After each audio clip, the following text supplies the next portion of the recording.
At the end of '66, when I graduated from high school, I joined and enlisted in the Navy. I guess I heard stories about you could see the world through a porthole, so I wanted to make sure that was true.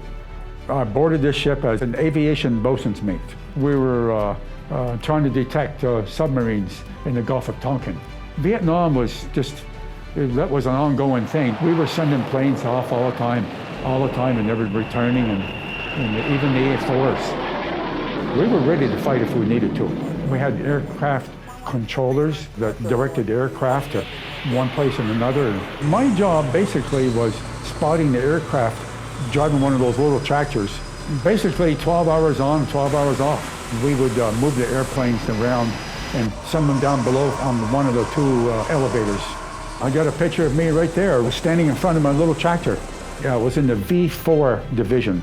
My quarters was right under the arresting gear, where the cable went across and the airplanes put down their tail hook and hooked the cable.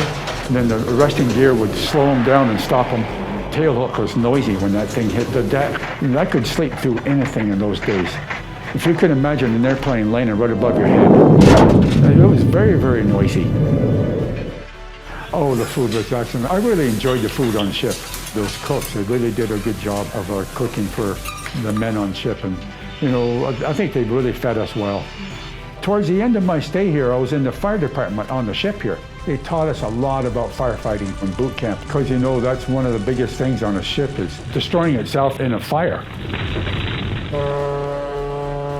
It was quite interesting to see all the ports we went to. We even stopped at England. We went to Newfoundland once. For some reason, I'm not sure why, we ended up way up there. Many places. We stopped in Tokyo, Japan, Cape Horn. Man, it was choppy. The waves were like 10 feet deep all the time. Apollo 8 pickup, that was pretty interesting.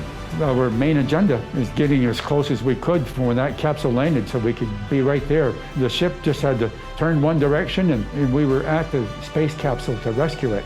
The 3 men that were in it, they were able to climb out, and one of our helos went and took those guys to the ship. There was a big crane on the flight deck, a big one. That thing reached right over the side and picked up the Apollo 8 and brought them on board the ship.